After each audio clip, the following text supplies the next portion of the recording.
Fatma, 5th grade student at Atatürk Secondary School. I will introduce you Doğanhisar as part of our Colorful Hometown project.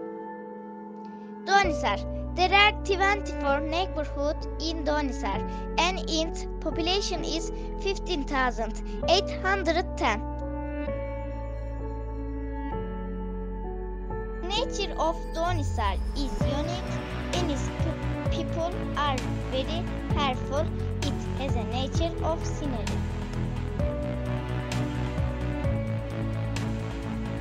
It is famous for activities such as excursions, picnics and trekking.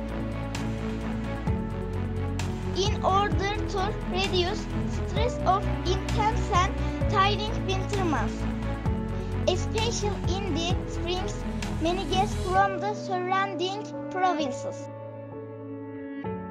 come to our district, which is located in the west of Central Anatolia. Doğanhisar, it cannot be described but only experienced my beautiful hometown.